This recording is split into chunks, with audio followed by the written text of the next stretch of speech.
Marami mo na bang in-applyan na virtual assistant jobs pero hanggang ngayon hindi ka pa rin natatawagan for initial interview?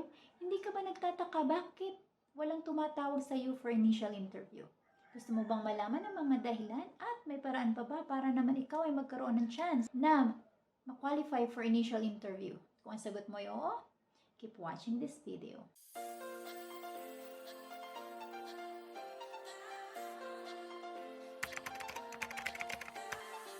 Hello sa aking mga subscribers and thank you so much sa inyong mga messages. Talaga naman pong nakakataba ng puso.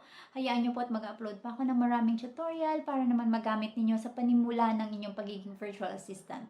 Sa mga hindi pa po nakakilala sa akin at kung bago ka lang sa channel na ito, ako po si Lisa, isang virtualera at ang channel ko pong ito is all about virtual assistant, life of a virtual assistant, and of course, I share my skills and knowledge on how to become a virtual assistant starting from scratch. Para naman soon lahat tayo ay maging virtualero and virtualera.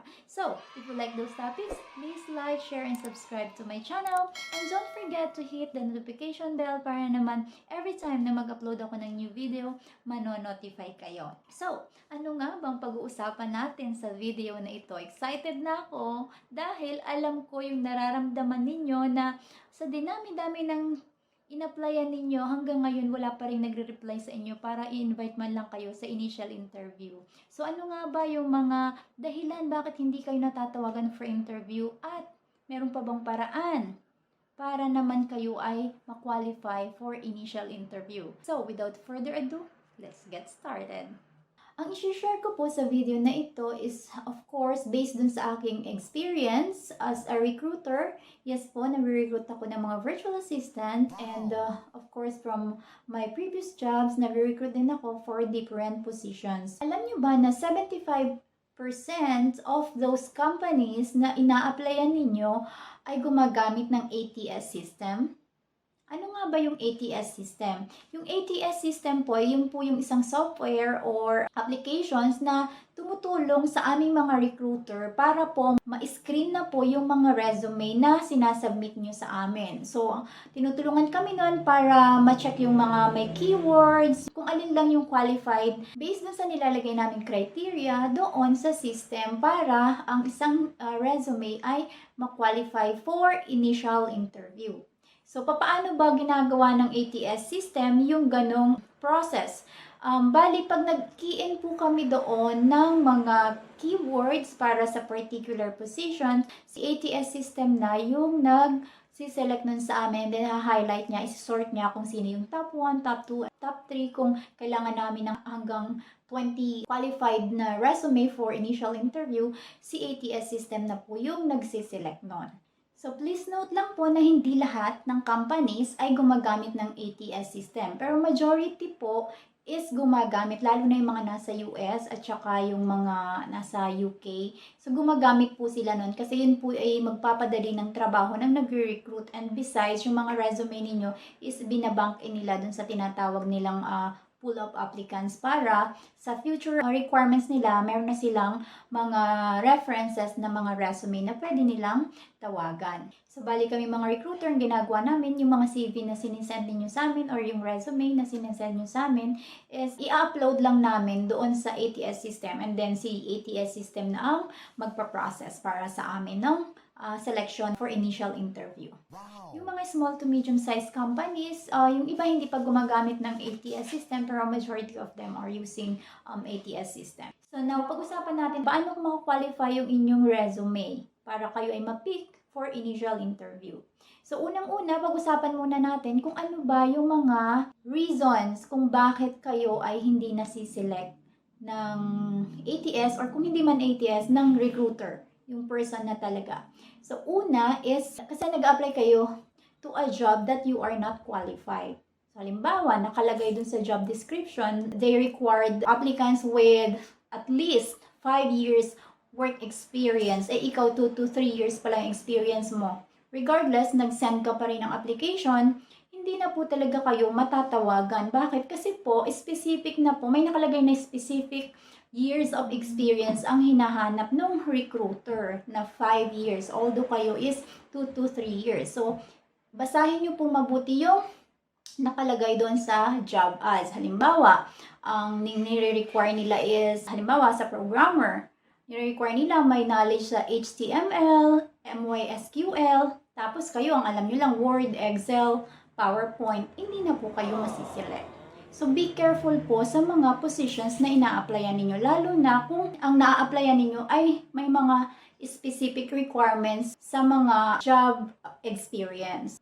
Pangalawa is, hindi kayo nagbabasa ng job description or hindi ninyo binabasa yung buong content ng job ads. Kasi usually, lalo na sa virtual assistant po, based dun sa experience ko, merong mga clients na talagang very detailed sila sa gusto nilang ipagawa sa isang applicant para ma-qualify ka sa kanilang initial interview. Halimbawa, may papasagutan silang mga test or mga English proficiency or may mga test sila. Halimbawa, kung ang ina-applyan mo is graphic design, papapuntahan kayo sa kanya na link, tapos may specific na ipapagawa doon na test para kayo ay ma-check kung able nga ba talaga kayong gumawa ng graphic design.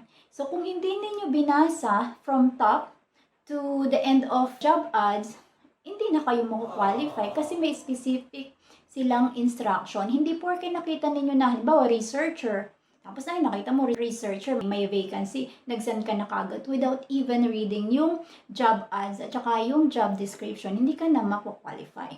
And then, yung number 3 po, hindi ninyo tinailor yung inyong resume based doon sa job requirements or job description na hinahanap nila. Let's say may experience na kayo and then binasa nyo yung job description, pero yung current resume ninyo is may mga nakalagay doon na information na hindi naman relevant doon sa kailangan ng clients, hindi na kayo masiselect. Or may mga, kung gumagamit sila ng ATS, may mga hinahanap na mga keywords doon sa job description ninyo sa previous work experience, hindi na kayo masiselect.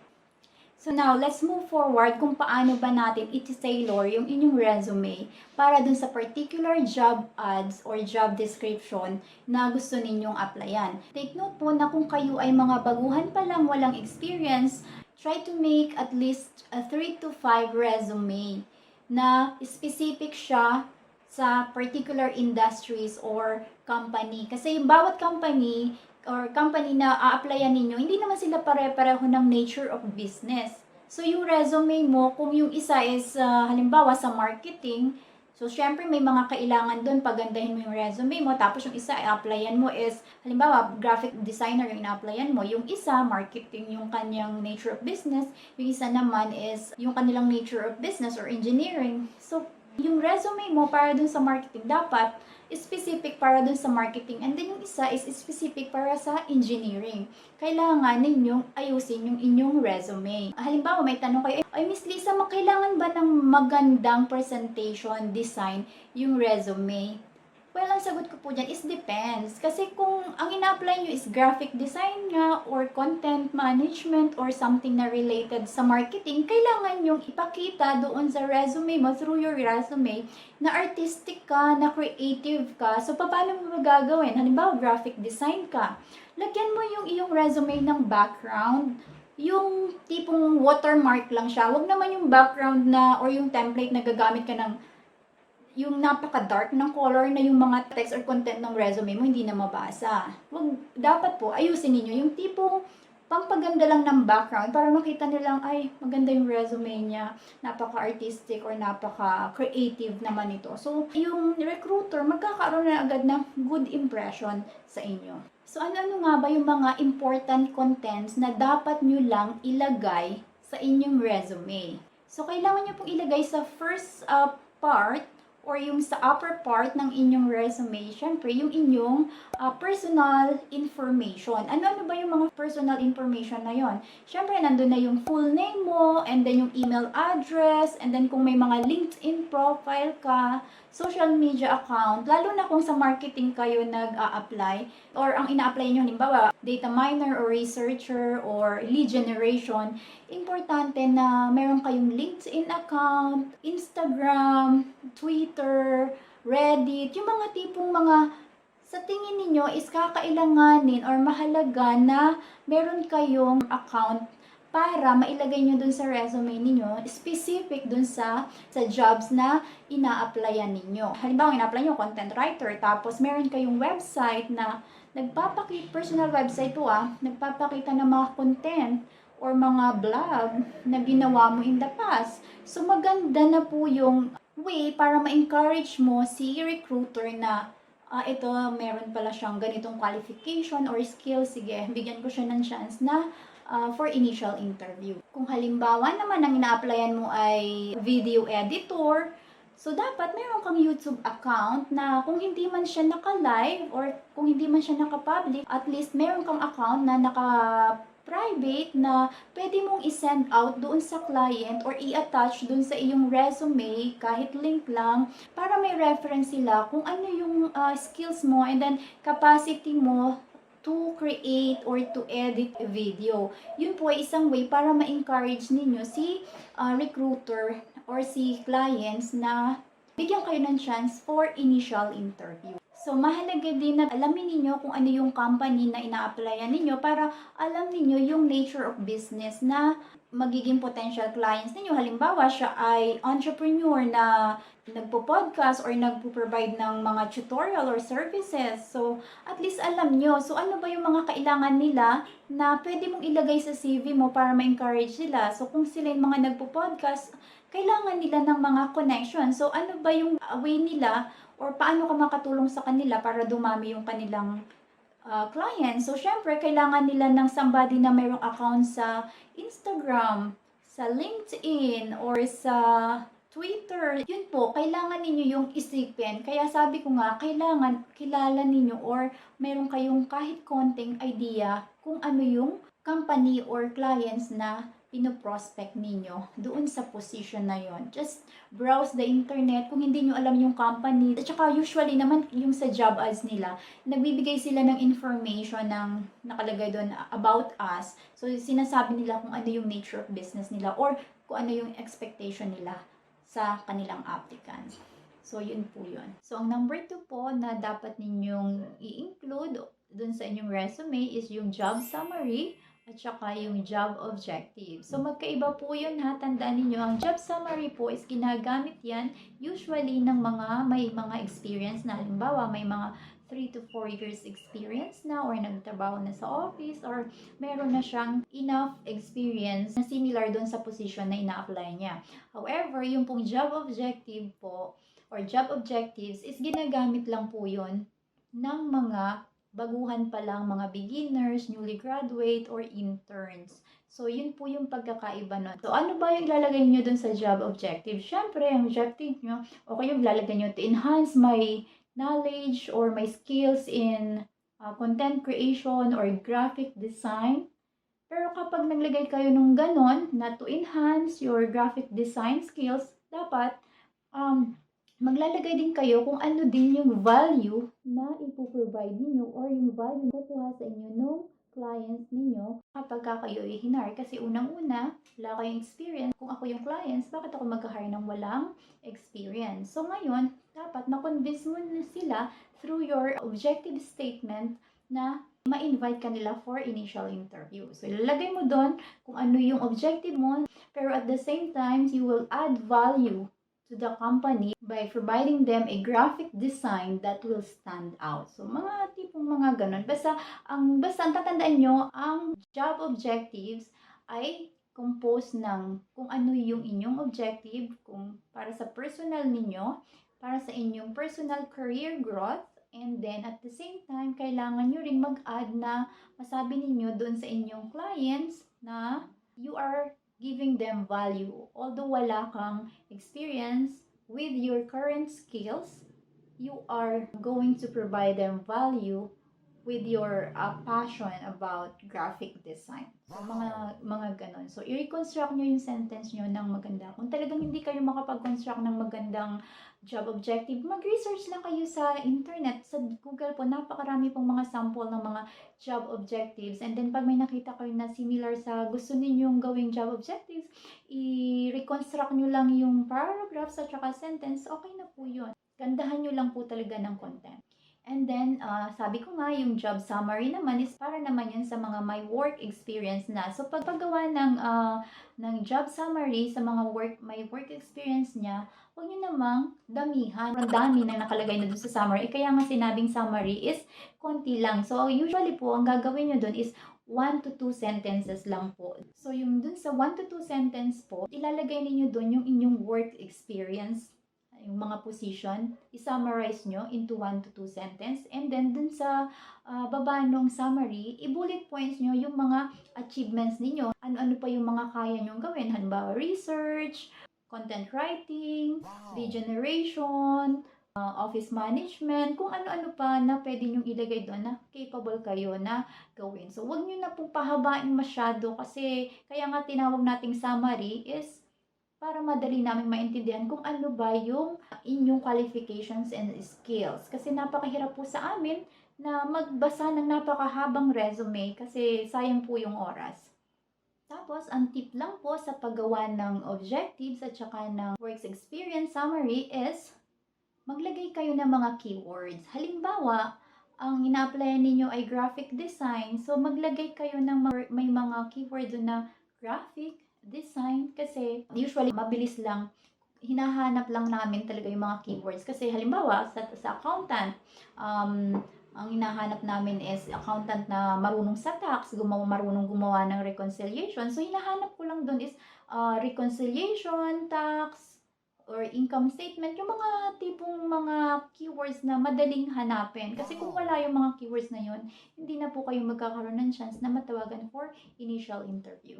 Kasi po, tip lang sa aming mga recruiter, mga nag-i-interview, it only takes 6 to 10 seconds para po ma-scan or ma-screen namin yung inyong resume para malaman namin kung kayo ba i-invite namin for interview using those keywords. Kaya be careful po kayo, galingan nyo yung paggawa ng summary and job objectives. So, number 3 po is yung work experience. So, paano ba gumawa ng work experience na that will stand out sa aming mga recruiter? So, unang-una po, huwag niyong ilalagay in detail kung ano yung mga ginagawa nyo kasi hindi na po namin masyadong kailangan yun. Sabi ko nga, kailangan is ma-perfect ninyo yung paglagay ng keywords. Isipin nyo lang pag nag-google kayo, ano ba yung mga keyword na tinatype ninyo kapag may ni-research kayo? Ganun din lang po yun sa resume. Mag-isip kayo ng mga keywords na applicable or relevant dun sa position na ina-applyan ninyo. So, paano nyo ba aayusin yung inyong work experience para ilagay niyo dun sa inyong resume? Una, lalagay nyo yung title and then yung inyong tenure dun sa company. Ano ba yung business nung dati ninyong pinagtrabahuhan na company. So, ilalagay ninyo dun kung ano ba yung ginagawa ng company. Halimbawa, ang ina-apply ninyo is Amazon VA. So, kung ang inyong previous experience is, halimbawa, related, nag-work kayo sa shop as sales lady, so maglagay kayo ng mga keywords doon sa work experience ninyo na ano ba yung mga ginagawa ng mga Amazon PA. So, syempre, nag-organize, nagkikip ng inventory ng mga sales stocks or ng mga supplies. So, lalagay nyo doon yung mga keyword na inventory, list, and then supplies, yung mga tipong mga ganun po para makadali namin makita kung kayo ay may relevant experience doon sa position na yun. Kung ang hinahanap namin is may relevant experience. Pero kung kayo naman ay baguhan at wala pa kayong mailagay na experience, ilagay nyo kung saan kayo magaling. Halimbawa, actually, i-share ko lang yung experience ko dati. Naghanap ako ng isang VA din. Naghanap ako. So, nag-post ako ng ads. Tapos, may na-receive ako na resume. Pilipina din siya. So, hello dyan kung nanonood ka. Sana kilala mo pa rin ako. So, wala siyang experience talaga. Actually, high school graduate siya. Wala siyang experience. And then, ang paano ko siya in-invite sa interview? Kasi ang nakapagpa-attract sa akin dun sa kanyang resume, although wala siyang experience, nakalagay kasi dun sa resume niya is, I don't have much experience about virtual assistant and doing Amazon virtual assistant job. However, as a mother of 3, I was able to enhance my skills in different aspects such as, so nilagay niya doon na marunong na siyang mag-manage ng finance, marunong siya sa pag-create ng kanyang resume na talagang mag-stand out dun sa iba na wala nga siyang experience. Nilagay niya na as a mother na nagkaroon siya ng experience how to manage finance, time management, Oh, 'di ba? So, gandang experience 'yon. So, 'di ba, 'yun yung, isang factor kung bakit na-attract ako dun sa CV niya. Kasi that CV, information that she provided on her CV tells me na talagang she wanted to have that job regardless if she has experience or not. Tapos kung may experience ka naman, ang ilalagay mo siyempre dun katulad ng sinabi ko, lagay mo yung company, yung number of years ng tenure mo dun sa company na yon, ano ba yung nature of business ng company, and then yung date from start and end date para mas maganda, and then kung may ilagay mo yung reason kung bakit ka umalis dun sa company, either nag-resign ka or na-retrench, okay lang yun, hindi ka naman i-judge basta-basta dun kasi ang titingnan dun ay yung iyong work experience. And then ano pa ba? So, maglagay din kayo na sa mga may work experience na, ilagay nyo din yung keywords na yung i-convert ninyo yung mga contributions ninyo doon sa naging previous jobs ninyo. Ano ba yung mga na-contribute ninyo doon? So, halimbawa, yung mga keyword na increase, 'di ba? So, we increase revenue within 3 months by ganon. So, ilagay niyo yung mga keywords na ganon kasi importante yun. So, kami mga nag-i-screen na yung CV, malalaman namin na, oh, siya, nag-contribute pala siya dito sa company na to ng 10%, i-convert ninyo into number yung inyong work description or yung job descriptions. So, mas maganda yung ganun. Instead na ilagay nyo ay responsible for managing team of 6, ganun. So, sa akin, as a recruiter, hindi ko na inaano yun. Mas gusto ko pa na ilalagay ninyo doon is led, teams of ganon. Yung instead na responsible, kasi syempre alam ko kaya ka nga nilagay doon sa certain position na yun kasi responsible ka doon sa team na yon. Pero ano ba yung ginawa mo? So, kung saan gagamitin mo is yung word na led, ibig sabihin, maaaring meron kang nagawang maganda para ma-lead mo yung team na ganon. So, halimbawa, yung contributed. So, imbis na ilalagay mo responsible, lagay mo contributed. I contributed to the sales team ng ganitong amount ng or percentage ng sales within 3 months. So, it's a good factor na narrow down ninyo yung inyong work experience or job details na imbis na ilalagay mo responsible for or handling calls, imbis na ganun, wag ganun ang ilagay nyo dun sa halimbawa inbound call or outbound calls kayo.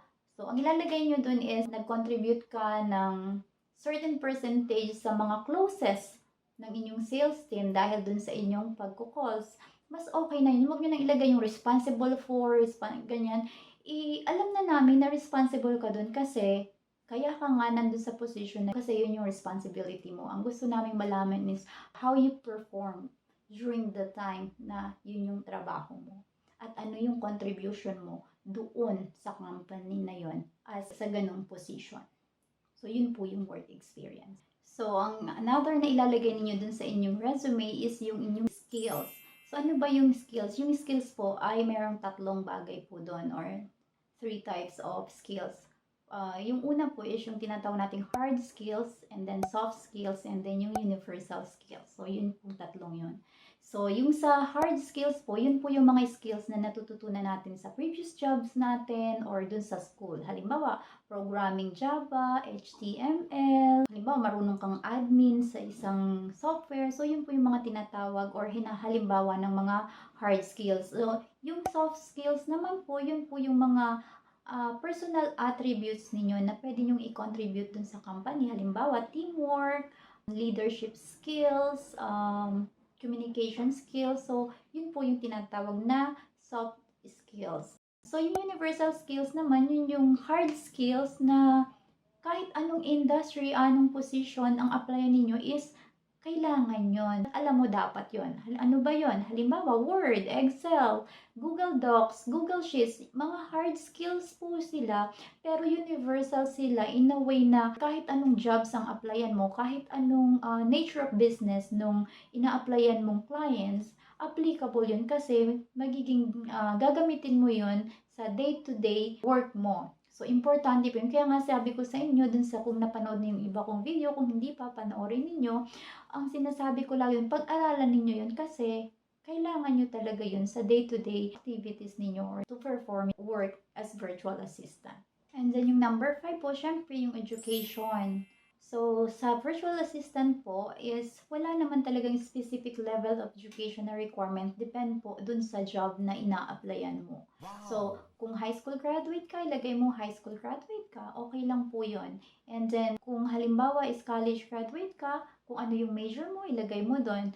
Mas maganda rin kung ilalagay mo yung year, kung anong year ka nag-graduate, kung anong school.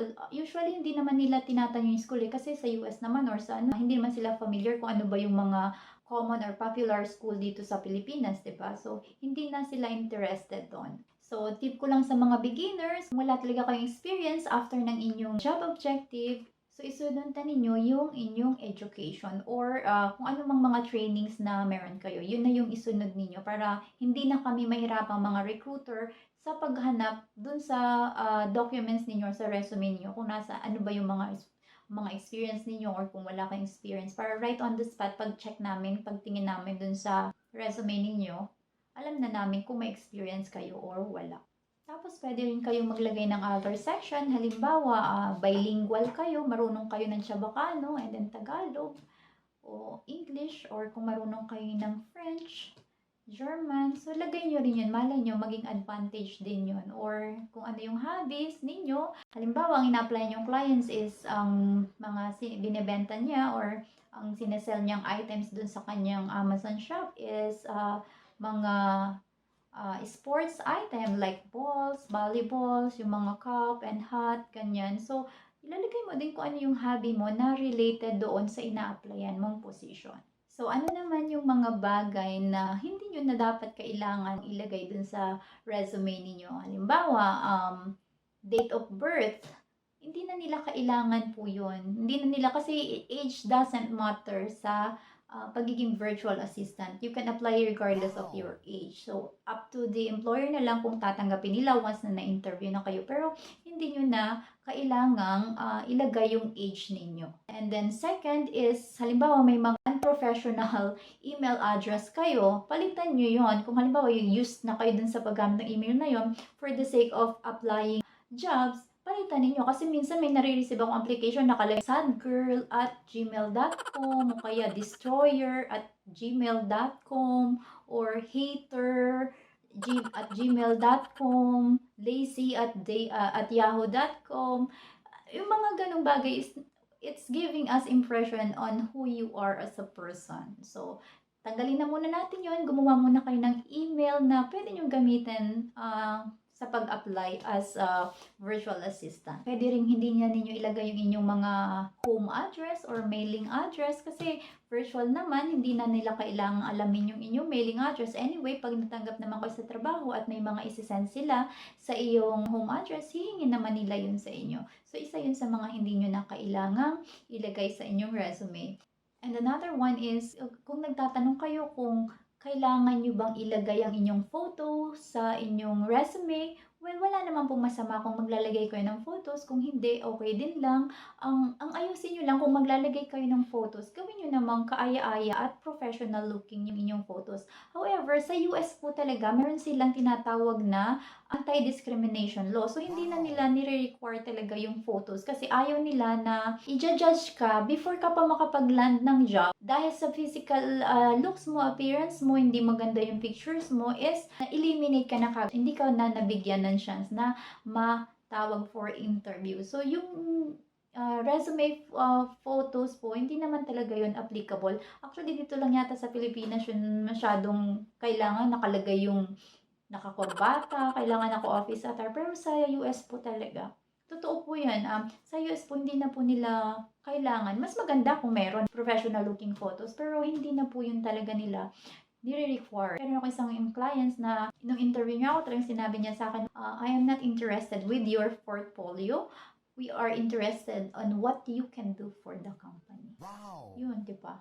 Okay na yun. So, hindi na po kailangan ng pictures or hindi necessary. Optional po yung picture sa resume. Tapos ano pa ba yung mga wag na nyong ilalagay? Yung mga not related or not relevant work experience. Kaya nga po ina-advise ko kayo na mag-create kayo ng at least 3 hanggang 5 na resume. Although Wow. pare-pareho ng content, pero ang gagawin nyo dun is depende sa nature ng business na ina-applyan ninyo. Halimbawa, kung marketing, so gumawa kayo ng resume na pwede nyo ipasa sa mga marketing companies. Kung gusto nyo naman sa mag-project, gumawa kayo ng resume na for project. So, karamihan ka sa virtual assistant world, ang hinahanap nila, ang mga ano is e-commerce, katulad ng Amazon VA. So, gumawa kayo ng resume na para sa mga e-commerce o kaya sa real estate, gumawa kayo ng resume na yung mga job description and then yung mga objectives or work summary ninyo is related sa real estate. So, yun po yun. Yung mga bagay na yun is dapat ninyong tatandaan. Basta po, as a rule of thumb, lagi ninyong iti-tailor ang inyong resume. Depende po dun sa job or position na ina-applyan ninyo and then depende po dun sa nature of business or industry na company na ina-applyan ninyo. So again, isa-summarize ko po yung diniscuss natin sa video na ito. Una is diniscuss natin yung factors kung bakit hindi kayo na i-invite for initial interview. Una po is you are applying for a job na hindi kayo qualified. Pangalawa is hindi nyo binabasa yung requirements or job description. And then pangatlo po is hindi niyo tinitailor yung inyong resume based doon sa job description na ina-applyan ninyong job. And then yung mga important contents na dapat ninyong ilagay sa inyong resume. Una is yung personal and contact informations. And then pangalawa is yung job summary or job objectives. And then pangatlo is yung work experience. Pang-apat is yung skills. And then panglima is yung other information na kailangan yung ilagay doon sa inyong resume. And that's it for this video. Sana po may natutunan kayo, may napulot kayong aral, and sana po after this video, i-revise ninyo yung inyong resume based dun sa mga tinuro ko sa inyo, sinabi ko sa inyo. And then, try nyo mag-apply uli. Yung mga may work experience na, try nyo mag-apply uli. And then, kapag may nag-come back dun sa inyong application, let me know. I'll be happy to know na, it works. Because kapag sinunod ninyo yung mga sinabi ko sa inyo, it really works. Maraming salamat po until my next video. Bye!